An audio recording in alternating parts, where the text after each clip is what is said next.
everybody has challenges, everybody has issues, but the more we dwell on the issues, the less we're able to move beyond them. So tonight,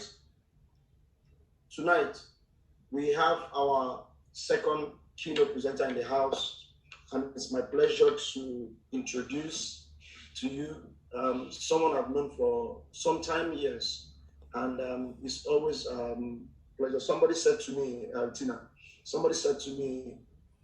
was commenting on the notice for these sessions, and he said, you know some people, and I corrected him quickly. I said, I know some very great people. Oh. Trust me, I know some very great people, and it's quite a pleasure. And I guarantee that everyone that's going to have this little time, this little contact with you is going to be having a very special time. So Tina is here with us tonight, and Tina has a very outstanding CV, so to speak. And I'm not gonna tell you not to make reference to what I'm saying. You can make reference to it. You can take it to the market if you wish. She deserves every bit of it, and anywhere you find her, you can as well ascribe it to her, because it is hard work all the way up. So I have Tina Ugo with us tonight. A serial entrepreneur. She is, in fact, she holds a master's, an MBA from Edge Hill University in Lancashire, United Kingdom. She has a postgraduate diploma in business management, and she is currently the Chief Executive Officer and the owner and founder of Didi Creations, which is an award-winning brand, trust me, across everything fashion and style, all across the world, from Europe to the UK to Nigeria. And it's beautiful when you see the people you know, regardless of the height of their increase in terms of their hard work, to still see that element of humility, that humble part. It sells more than gold. And trust me, I give it to you that it's a pleasure having you here tonight, Tina. And I hope we're not loading you with so much accolade, but you deserve it. Thank you. Welcome. Thank you. Yeah. So Tina, I know you were born somewhere in Nigeria. A lot of people might not want to believe when they look at you now and see all the bling bling. Please tell us about how it was like growing up in Nigeria. What part of Nigeria were you born in, and what was growing up for you? Okay, I was born in Lagos, Nigeria. I'm a proper Niger babe. I grew up in Lagos, my primary education and my high school. I come from a close-knit family. We were five kids here, because I lost a sister. And I never left home until I went to uni. Which was University of Ibadan for my first degree. Obviously, that's where I met you, because we were classmates. And growing up was fun. My dad was a very religious person, so we were quite churches when I was young, and I was involved. I was involved in all them activities, Girls Brigade, Girls Guild. I actually used to represent the church for children quiz and all of that. I imagine you in all the literally everything. Honestly, and. My mom, I got my entrepreneurship skills from my mom, my late mom. They're both late, my mom and my dad, bless their souls. And they both were civil servants. They both worked with Nigerian Ports Authority. However, my mom always had something doing on the side. So she had done from Avon to selling fabrics. I remember when we were young, she used to go to Cotonou to buy fabrics. So the Abada fabrics and all those Niger fabrics, she was into that, and the bubus and kaftans, adire, and so I actually got my entrepreneurship skills from her. Then she diversified to restaurant business, And you can see where it all came from. Why you're seeing me quite that. So it's something I was used to. Yeah, it's something I was used to from growing up. And she was my role model. We had a very close relationship. My mom was my best friend. I probably wouldn't relocate to the UK if she didn't die. I actually left after she passed on. And I decided to come to the UK for further studies. I've omitted one part. So after graduation from UI, I was in Nigeria for a couple of years. I actually, not so many people know, but I actually worked in the corporate sector. I'd always had that entrepreneurship aspect because while we were in UI, I used to go to Lagos from Ibadan to buy, like I said, my mom was selling all of these things, but I used to go on my own and I used to buy these tie and dye fabrics from the guys that were manufacturing them at the time, and I used to sell to my friends in school. And after I graduated, I did my youth service with an insurance broker. I worked with aviation. I worked with Sosoliso Airlines as a ticketing and reservation staff. Then I worked with a publishing company. I worked with a book house company. I was in sales and marketing, and we were like the sole distributors of Harvard Business Review in Nigeria at the time. And we started publishing our own books and all that. So I did all of that within 3 years, really, because I was just switching jobs every year. I've always wanted to do my own thing, but I knew I needed to get the experience from working with other people, and I'm glad I did because I learned quite a number of things, under their tutelage. So that's it, really. I came for my postgraduate and masters, and decided to stay back in the UK.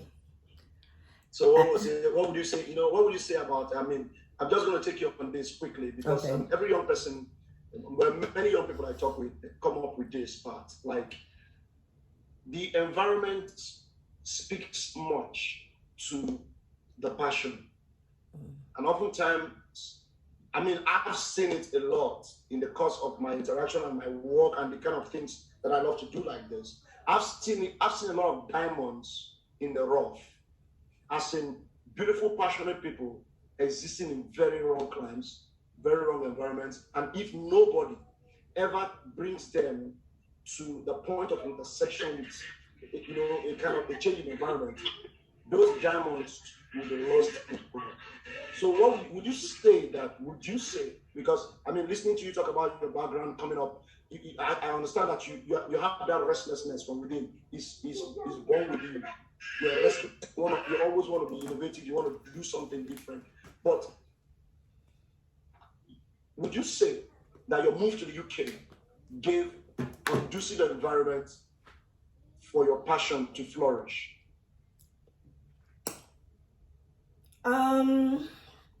In a way, yes. However, just because it was brief intro, I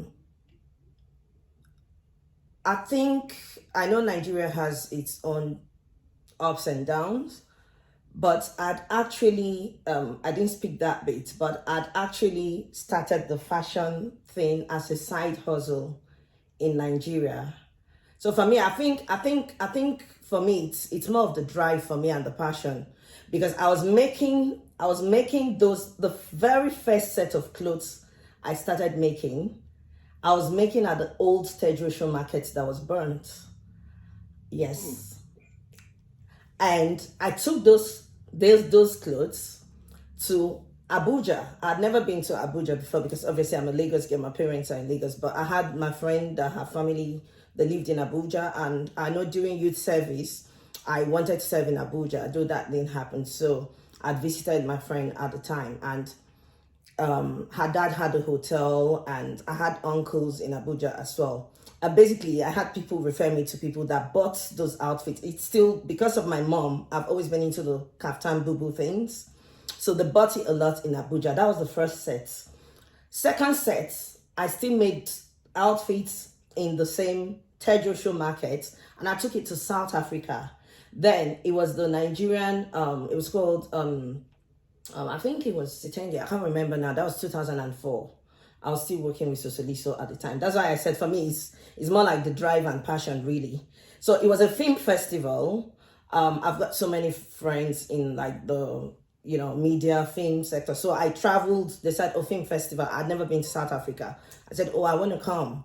So I was going for a film festival, but me, like at the top of my head, I was going to carry one suitcase of my clothes and put it on the Niger stand and try and sell. And that was what I did. And honestly, you don't want to know how much I sold those things for, because I'm a creative. So there were things that, like artwork on clothes, and there were things that foreigners loved. So I probably sold it like 1,000% more than I would have sold in Niger. So that's the Niger bit. Do you understand? At this time, I was just visiting these parts. Like I wasn't living here at the time, but and which is why in as much as I'm based here, I know the environment makes things smoother here, but most of my clients are still in Nigeria. That's why I come to still set up shops in Nigeria. So if if businesses cannot survive there, then like why do people like me still, why do I still come there? So Right, I know this place has made it smoother, but I think if I was in Nigeria, I would have still excelled, because it's a drive for me.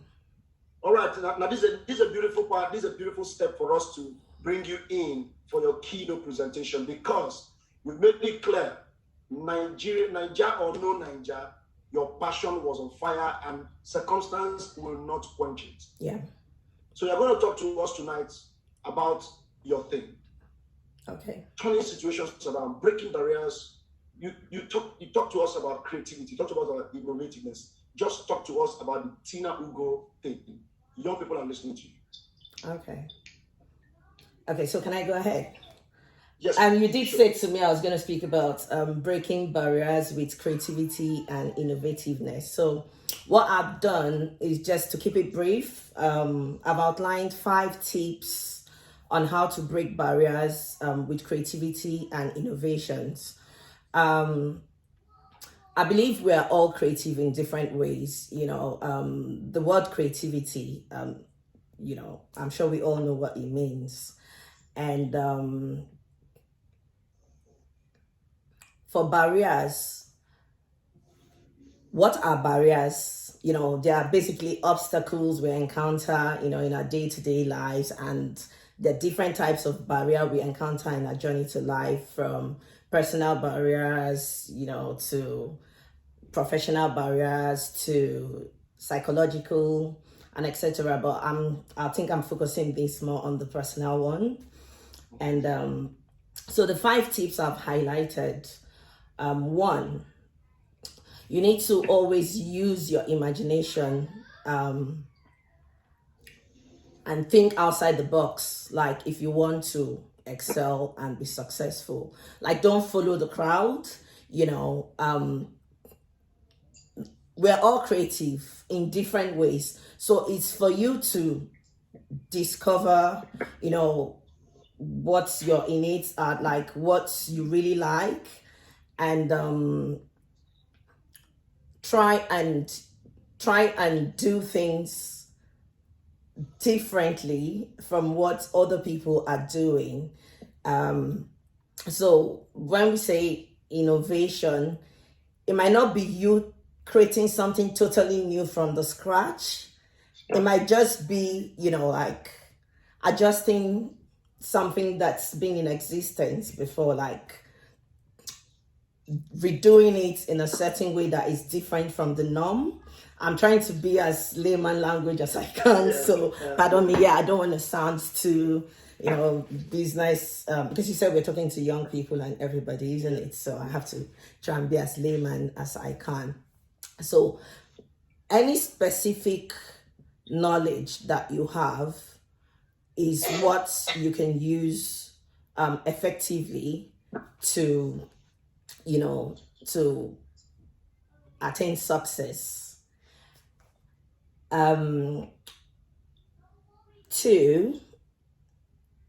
always aim to solve a problem. I'll give an example from what I mean by I'm going back to one. So say for instance, like regular things that we use every day, yeah. So, and that's why I said for innovation, it's not about like doing something from the scratch. It could be everyday use things, everyday things we use at home. I'll give an example from a few people that I know that have created wealth from everyday things we use at home. We all know Nigeria, like most homes on Saturdays is the pap and bean cake, pap and akara, isn't it? So I have a friend, and I always use her story as an example because I know, how she started. I literally know how everything starts, and how everything started. It was pap. So she just sat and she thought of this pap that we take every day in our homes. I can make it in a certain way that people will begin to long for it. Like, I can add flavors to it. I can make it in a powdery form, and she started from her freezer at home, just branding, put it in a pack, label it. From there she progressed to trying it out in different forms, powder forms, paste forms. To cut the long story short, her creativity was what she used to, go through processes. And as I speak with you, she's exporting pap from Nigeria to the UK and everywhere in containers, pap. I can give you her details. You go check her out. The bean flour, moi moi and akara and all that, our normal way. I'm trying to give examples of how you can be creative with daily, everyday use things. With the very simple things. The simple, practical things, and the bean cake, at home in Nigeria, we wash the bean, soak it, blend it, all those long process, and another person thought of, I can just blend this thing in a machine and begin to package it. And literally, you don't need to add anything else. And, that's what they export to us here and several other places. And it's a no-brainer. Do you understand? That's where branding comes in. People package it, brand it their own way, do it their own way. So now that's creativity. That's being innovative. Instead of beans, soak it, blend, it's just paste. You mix it and you're good to go. So things like that, you understand? That's what I meant by knowledge of, when you have knowledge of things you know already, and that's it really. Then aiming to solve a problem is another way you can break barrier to attain success. In whatever you're doing, if we sit back and think of, like, why am I doing this? Why do I want to do this? What problem would I be solving? Problem solving is one of the quickest way to, attain success. And that's where timing comes in, So, for example, you're a young person, you've got dreams and aspirations, but the fund is probably not there realistically, and you have these tall dreams. You can sit back and think, like, in your neighborhood, like, what problem can you solve? Even on your streets that you live, like, what problem can you solve? And it could be as little as I'll give another example of a young lady during my corporate days at Susoliso. I think she was living not far from where the head office was, and somehow what got out to her that we always used to struggle for lunch. So lunchtime we have to come out to maybe go to one of them eateries. There was no in-house cafe. Do you know what she did? She came in, spoke with the I think admin or HR manager, someone do, and she will take her orders like a day before, and she will come, with lunch for everybody the next day, serve you. After everything, she would leave. So that was her solving a problem. We now didn't have to come out to start, going down the road to look for lunch. And I mean, I just use that as an example. It's not everyone that's a great cook, but just if you're solving a problem, there are chances that no barrier will stop you. That's just like one example. And even, for example, this new pandemic, check out the people that could sew, that could even make face mask just with needle and thread. Do you understand? They were going to be solving a problem, and they did solve a problem, and quite a number of people cashed in on that. So most success stories, from my observation and all that, always had to do with people that were solving one problem or the other, and timing as well. Timing was essential. Like I said, the face mask one, during the pandemic, nobody cared about face masks before. We probably didn't even know, anything like that existed. Even people that were, making hand sanitizers and all that. But today, they're like part of the biggest things out there to, delve into. So that's that for, solving problems. Then 3, it would be to develop habits that can add value to you. What are habits? Like when you begin to do things over and over and over again, then they become habits and you get used to them. So rather than just developing habits for the sake of developing one, why don't you develop the ones that will add value to you? Like improve on your set skills. Even if you're working and you have a paid job, you can always train on a set skill or improve yourself on something on the side. And you never know, that could become your side hustle eventually. Then 4, monetize your passion. If you have a passion that's, is something you love doing. I think I heard when Gift was talking, just by the time I came in, about, I was still going to mention that, like, we're now in a global village, like there are platforms that you can sell your products or services, even as you're in Nigeria there, without leaving, your 4 walls. So if you which still links to number 3. So if you develop set skills, like for example, I'll give an example with myself. I've always known, Sam, you might not know, but IUI from day 1 till graduation, that guy at Faculty of Arts, pictures every day. I've always been into the photography thing. So like, and I always knew I had something with photography, So what I'd done during the lockdown, I was capturing, and I love nature photography. The weirdest of things are the things I love to capture, from the sunrises, to trees, to birds, as silly as it might sound to some people, but you can monetize your pictures. You can sell soft copies. There are platforms out there.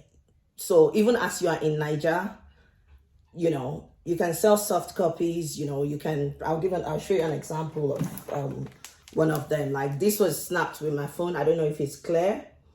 I snapped it with my iPhone precisely. Bring it closer to your screen. Yeah. Can you see it now?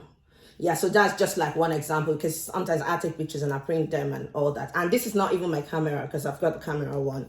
Photography is just one of my set skills on the side. You can monetize it. Like there are people earning from that. Even if you have a job, it's just extra income.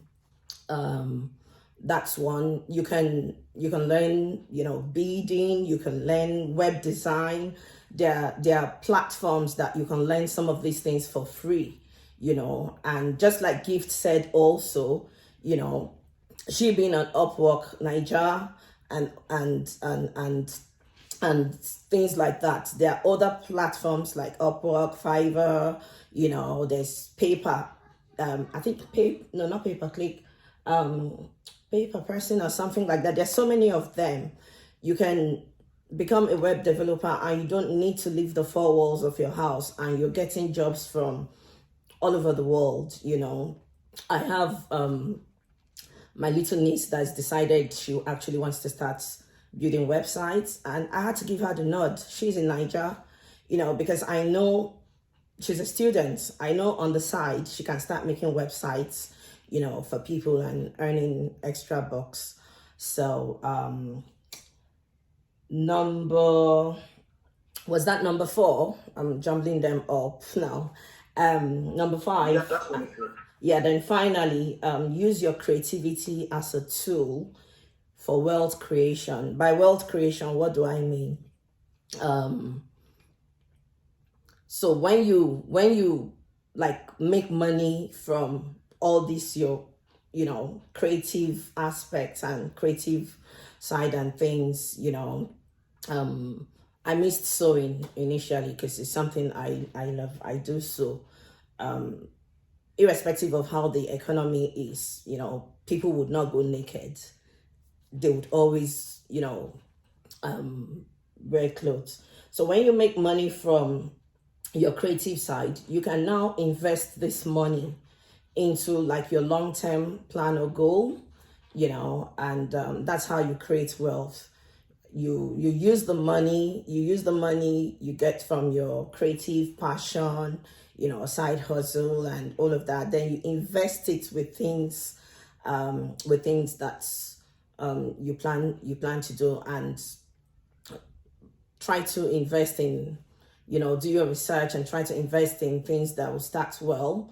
Most times, things that start well are likely to succeed in the long run. And if vice versa, if you start in a mediocre way, chances are it will continue that way in the long run. So that's it, really. I've just tried to keep it short, and hope I didn't jumble up so much. No, you good. Thank you, Tina. I mean, I'm like quiet. I'm listening to you, and trust me, there's quite a whole lot to talk about, and I know you're trying to be as modest as possible to try to contain the context and contain both with time and the space. And the audience as well. Like I said, I don't want to start using words that I need to start. Absolutely. Yeah. Let me ask you quickly, but just for all our listeners out there who are joining us, I can see you. It's good. We're keeping to the code. Our accepted code is that you come in and you remain mute. But I would just like us to, in the next 5 to 10 minutes, as much as possible, as some level of appreciation and applause to our guests, for you to just please try as much as possible to free your screen so that we can see your face, so that you can unmask your video. You'll just see your face for a moment. These proceedings are being recorded, and it will be just beautiful for us to flash back from time to time on these sessions and be grateful that it all came to pass. So you can free your screen from time to time. Also, all our listeners, you are encouraged to enjoy the chat box. So just drop your comments in the chat box, drop your questions in the chat box, and we'll be treating them. And if you would love to speak, if you would love to ask a question, please indicate by the show of hand now. Anytime from now, just indicate by the show of hand. You click on the bottom part. Thank you. I can see a response. Somebody says, thanks, Tina. Thanks for the opportunity. Yes, that's coming. I see one from Minky. I see one from Bob Joe. Thank you. Yeah. So you can just keep dropping the comments in the comments box, and we'll be bringing them all out. So if you have a question or something you'd like to ask and you don't want to drop in the chat box and you would like to speak, please this is the time to do so, but you just give me a show of hand, and I'm going to invite you in that order so that we will be orderly. And I know Tina has so much more to share with us. So let me ask you, Tina, while our listeners are doing that. Do you mentor people? Do you mentor people? Especially, I have an interest for Nigerian young people. I do. Anybody can say anything they like. Yes, my first passion is to my very own. Yes. So do you mentor people? I do already on some platforms. The Working Moms Africa. I mentor quite a few moms. You don't mind to take some more? Yeah, that's fine. Great. So okay, my people, you've heard that. So the interest is there. So I see a hand from Pop Joe. I see a hand. Please, I'll plead with you if you can free your screen so that our guests can see you and I can see you as well. And then you can go ahead and ask your question. You can go ahead. I saw a hand here. Was that Pop Joe? Oops. The hand is gone. I think it was a mistake, eh? Joseph, okay. All right. I still see some more messages here. I say thanks for the opportunity. I see a message coming in from, great. Gift, we're still on ground. Beautiful. Good to have you here. She says, this was insightful. Thank you. Beautiful. Thank you very much. Oh, thank you. You're welcome. Yes. Okay, I see a message from Emanuela. I said, thank you so much for this program. Thank you, Emanuela. It's always good to know that someone is getting elevated and somebody is taking decisions for the best and that we're rising beyond our circumstances regardless of place to still make sure that our passion does not burn out. Yeah, if there's any contributions or questions, I'm going to ask. Let me ask you this quickly, Tina. What would you say? What would you say is the place of a formal education? Formal education in for me, from my research and study, creativity is raw. Everyone, like you said in your opening comments, everyone is creative. Oh, absolutely. Many of us have not just discovered it or flint. Yeah, absolutely. So we're just like burning coals. We're in the fire.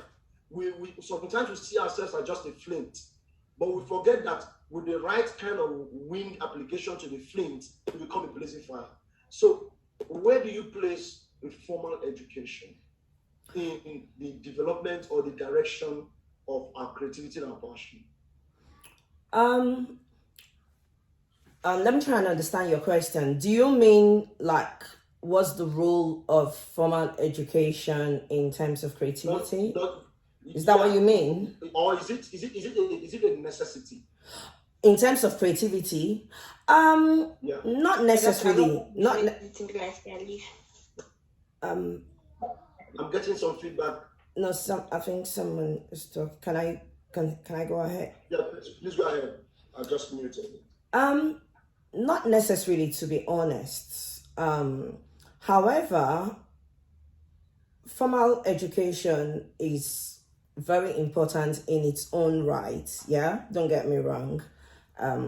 Obviously, that's why I went on with several degrees and all that. But for creativity, you can actually learn on the job. You can actually learn, and that's one thing that we do take for granted in Nigeria. You can actually learn through apprenticeship and excel to become, an expert in your chosen field.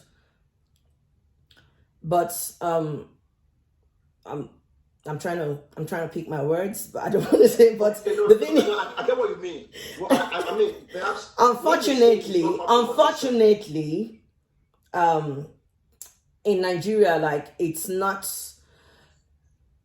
really so. People tend to look down on creatives. If you some creatives, if you know what I mean. I think Gift made a comment about that. But the thing is, it's totally different here. So here we call them handyman. So the handyman is the one that does your carpentry, your painting, or your whatever.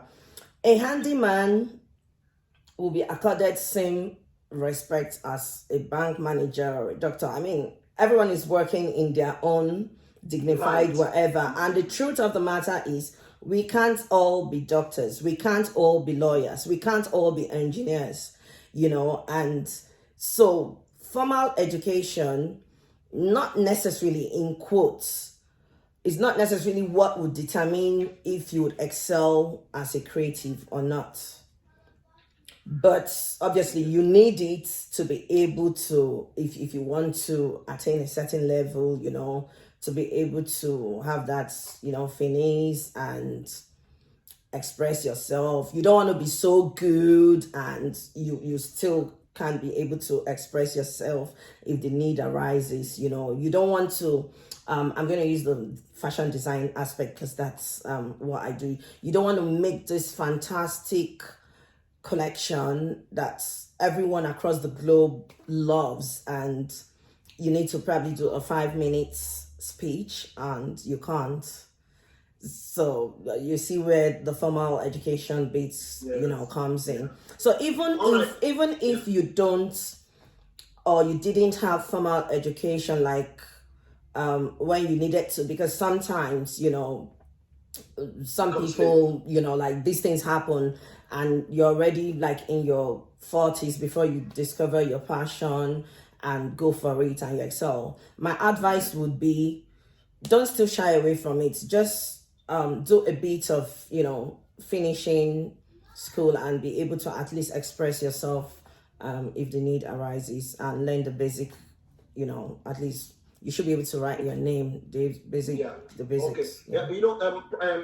Prior to this self-discovery series, this edition, we had a control poll session with a select group of young people, and we had, so on when we're discussing on the issues that was going to become your topic, your area, like you're doing now right now, the poll went to the fact that more young people believe that they rather need someone, they need the network, they need someone more like holding their hand and leading them in. I mean, if you were to give them formal education and someone, that they would rather hold on someone, like they would rather hold on the Didi creation, on the Tina Ugo, than informal education. So for them, the priority is this way: hold somebody's hand, get it right, and then get this, or maybe don't even go for this at all. Where do you place that? Is that the right idea? I don't think it's a case of one size fits all, really, because honestly, we all come from different backgrounds and with different experiences in life. Now, for somebody that may not be able to fund a formal education, or that comes from a background where the parents or the wards cannot put them through formal education, the way Niger is, because, and I can speak for Niger because obviously, like I said, I was born in Niger, I grew buttered bread there and all that. The way Niger is, it's probably going to be cheaper for the person to go through apprenticeship. And the fact that, someone does not go through formal education doesn't mean they cannot succeed in life. Do you get my point? So that's why I said, in as much as I know the importance of formal education, and that's why, I have it, and obviously my parents knew the importance as well. But that's because they could put me through, formal education.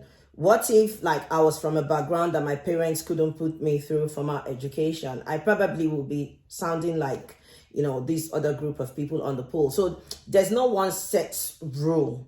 So you might be saying, this is coming from somebody with several degrees, but it's not one set rule. Do you understand? So if I said to those group of people, I know it's important to have that formal education just because it gives you leverage to be able to decide if you want to be, if this way doesn't work, then you have it to fall back on to get, you understand, a job and all that. But I don't know their circumstances, and everyone's, has got different circumstances. What I believe and what I say, to my friends and siblings is, I even said that to you over time. I'm like, it's just a background thing and a Niger thing. We put so much emphasis on formal education in terms of like, you must go to school, and sometimes we find that it's just like growing up. I was saying it to you, I can imagine my parents saying I should go to an apprenticeship school to learn sewing when I was young. I probably would say they hated me,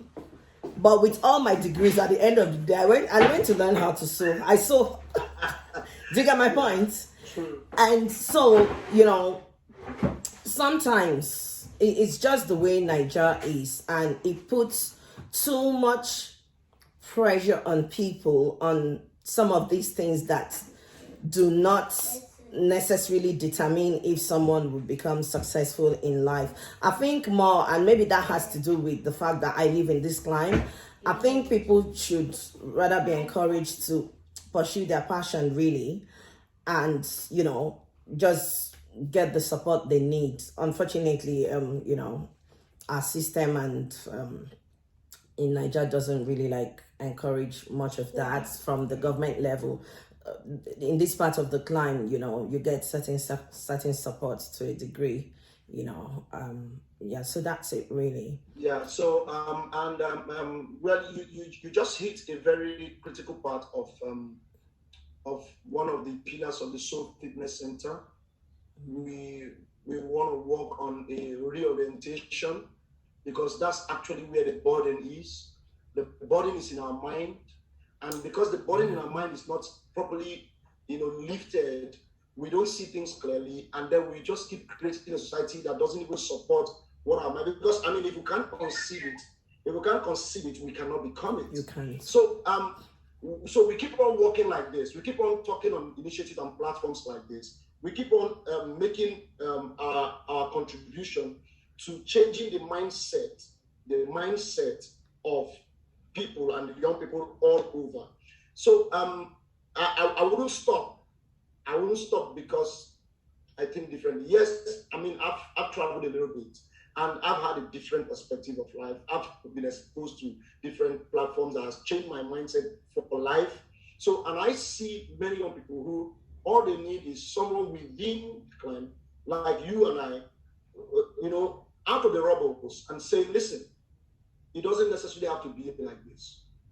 And trust me, if we can conquer that in the mind, then we can find ourselves confident as well. I have a few questions here. Someone, I can see your question from Augustine. Thank you so much. He says, wow, kudos to you, Tina. More of this is needed. Thank you. Thank you, sir, for the initiative. Thank you, Austin, for joining in. Keep on, the young billionaire. Wow, I love this one. The young billionaire is asking, he says, he wants you to give a reference to a site where he can sell his photos. Oh, there are a few of them. There's Peak Art.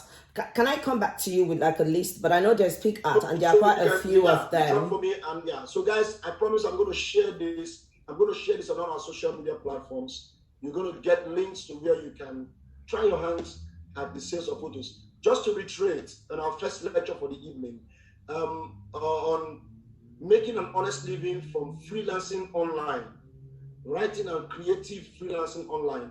We have 5 slots. One is taken.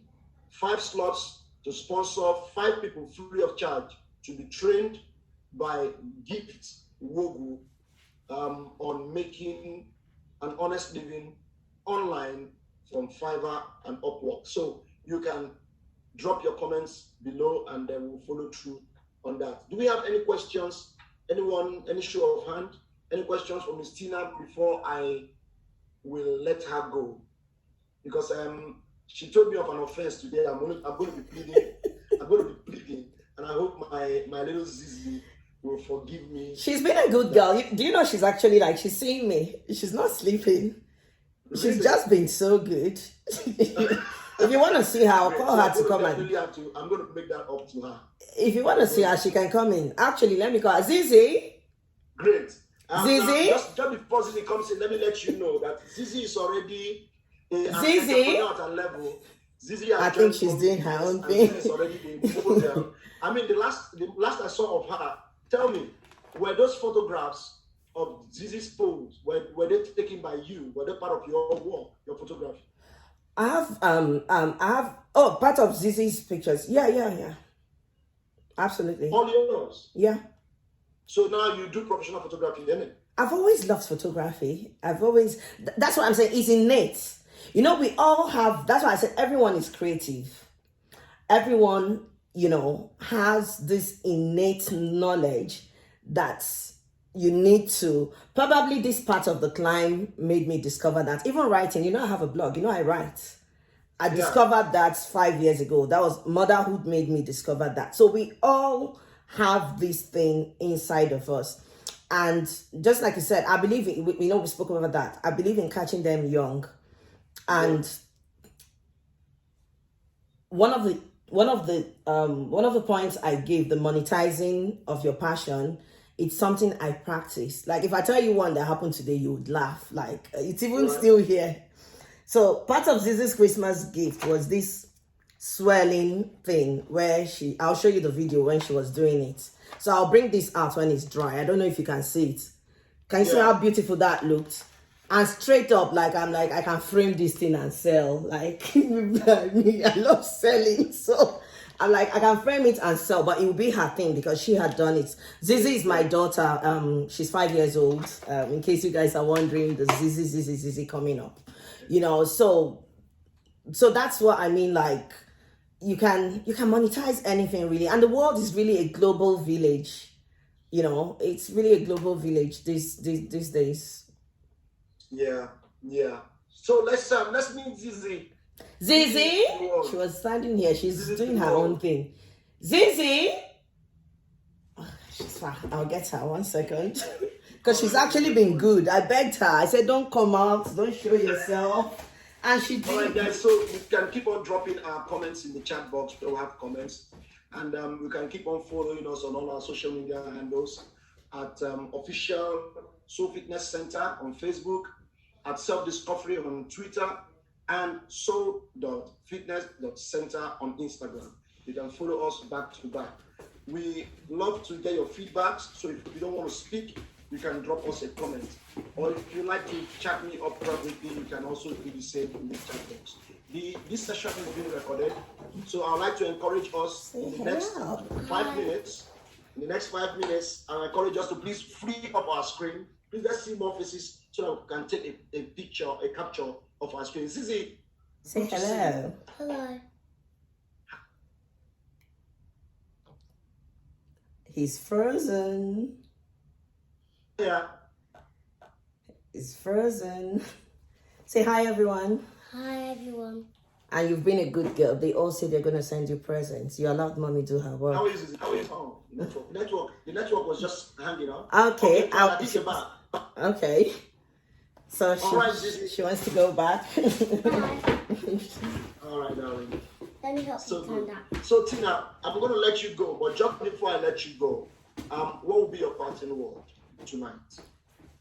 My parting word would be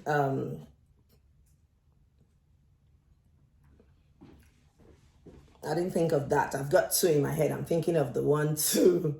My parting word would be, if you can think it, you can achieve it, really. It's all a mindset game. And that's why when I started, when you asked, does it have to do with this climb on Nigeria? And I said to you, if I was in Nigeria, I would still excel. It's just a mindset game.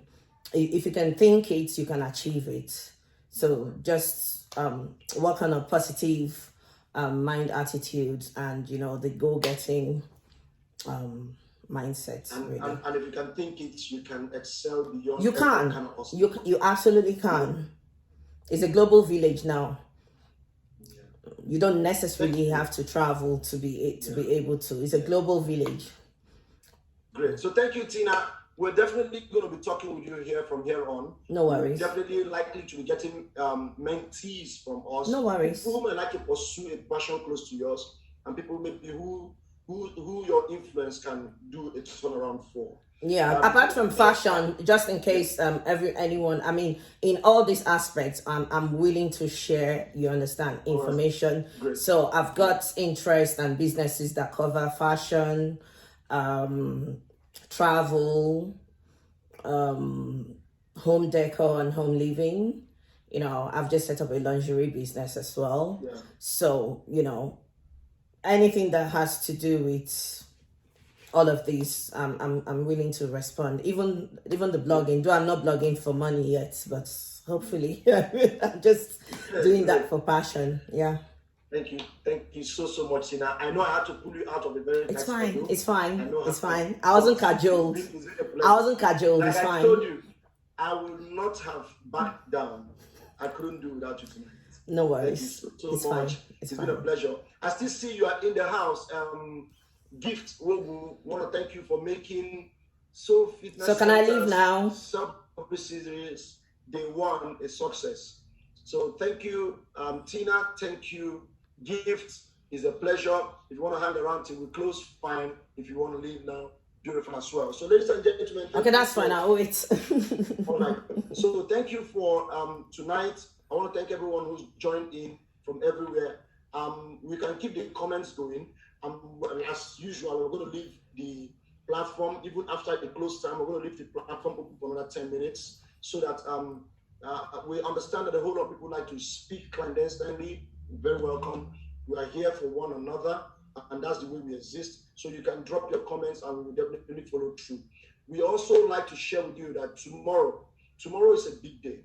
Tomorrow is just another big day. We have two great women again coming up tomorrow. Trust me, I call this the power point of view.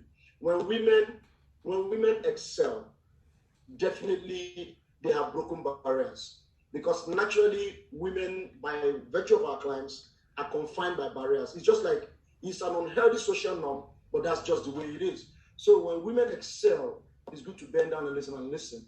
They definitely have crossed barriers. Tomorrow, we will be talking to someone, a mother of two, who has completely taking professionalism, professional business lifestyle to the next level. So we'll be talking to her tomorrow. And tomorrow, very key, we're going to be talking to someone who, in life circumstances, we will say is disabled, but she is the ambassador of the able. Trust me, she's a solicitor at law, an arbitrator, a mediator. Miss Jennifer is a bomb, and I look forward to tomorrow. So tomorrow, same, it's going to be same place, but not same time. Tomorrow, our session begins by 3 p.m. Nigerian time. So you can follow the Zoom link to call your country time, wherever you're calling in from.